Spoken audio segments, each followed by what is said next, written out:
শীতকাল মানে সকলের পছন্দের খেজুরের গুড়ের বা নলেন গুড়ের পায়েস। এই নলেন গুড়ের পায়েসের রেসিপিটি আজ আপনাদের সাথে শেয়ার করব। আপনারা বাড়িতে খুব সহজে এই নলেন গুড়ের পায়েস কিভাবে বানাবেন দেখতে থাকুন পুরো রেসিপিটি।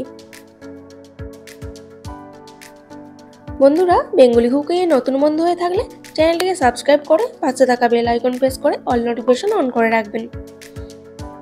নলেন গুড়ের পায়েস বানানোর জন্য সবার প্রথমে গোবিন্দভোগ চাল নিয়েছি। একবার জল চেঞ্জ করে চাল ধুয়ে নেব।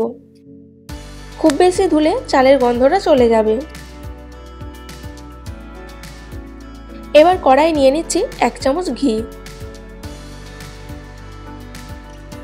ঘি মেল্ট হয়ে গেলে ধুয়ে রাখা গোবিন্দভোগ চাল দিয়ে দিচ্ছি। এবার 10-15 সেকেন্ড চাল নেড়েচেড়ে ভেজে নেব।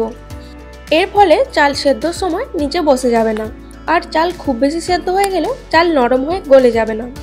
এরপর 1 লিটার দুধ নিয়ে গরম করে ফুটিয়ে রেখেছিলাম। এবার দুধটা দিয়ে দেব।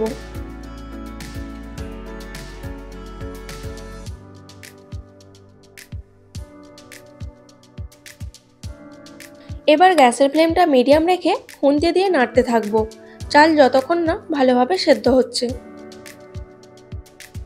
নলেন গুড়ের পায়েস বানানোর সময় মনে রাখবেন, তেজপাতা বা এলাচ দেওয়া যাবে না, কারণ নলেন গুড়ের পায়েসের খুব সুন্দর একটা গন্ধ থাকে। আরও মনে রাখতে হবে, চাল যতক্ষণ না ভালোভাবে সেদ্ধ হচ্ছে মিষ্টি অ্যাড করা যাবে না। চাল সেদ্ধ হচ্ছে, অন্যদিকে নলেন গুড়ের পাটালি নিয়ে গ্রেট করে নিয়েছি। এতে কিছুটা গরম জল দিয়ে মিশিয়ে নেব। আপনারা চাইলে গ্রেট না করে গরম জলে পাটালি দিয়ে ফুটিয়েও নিতে পারেন। আরও কিছুটা গরম জলে 4 চামচ মিল্ক পাউডার দিয়ে মিশিয়ে নিচ্ছি।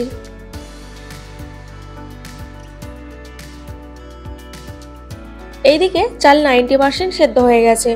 এবার পাউডার মিল্কের মিশ্রণটা দিয়ে দেব।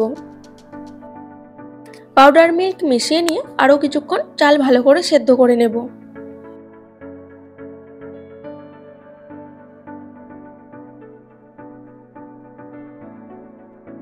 দেখুন, চাল নাড়তে চাড়তে খুব ভালোভাবে সেদ্ধ হয়ে গেছে। এবার নলেন গুড় দিয়ে পায়েসের সঙ্গে মিশিয়ে নেব। যতটা মিষ্টি পছন্দ করবেন ততটা গুড় অ্যাড করে নেবেন।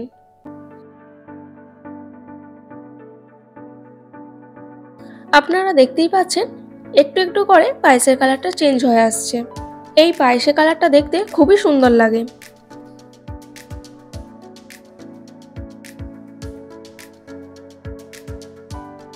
পায়েসের সঙ্গে গুড় ভালো করে মিশিয়ে নিয়ে আরও 2-3 মিনিট ফুটিয়ে নিতে হবে।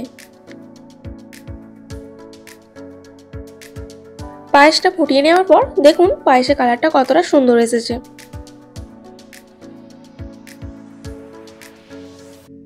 এবার সবশেষে সামান্য কাজু আর কিশমিশ দিয়ে দিলাম। কাজু আর কিশমিশটা ঘিয়েতে ভেজে নিয়েছিলাম। এবার একদম রেডি নলেন গুড়ের পায়েস। এবার পায়েস পরিবেশন করে নেব।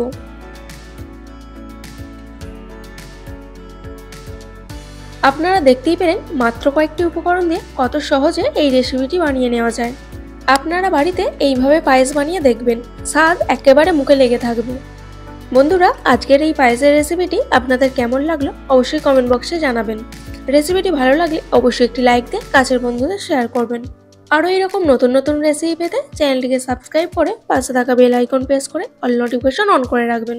আর যদি ফেসবুক থেকে ভিডিওটি দেখে থাকেন তাহলে পেজটিকে ফলো করবেন। তাহলে আমার চ্যানেলের পরবর্তী নতুন ভিডিওর নোটিফিকেশন সবার প্রথমে আপনার কাছে পৌঁছে যাবে। আজকের মতো এই পর্যন্তই। দেখা হচ্ছে নতুন কোনো রেসিপি নিয়ে। ভালো থাকবেন, সুস্থ থাকবেন। ধন্যবাদ।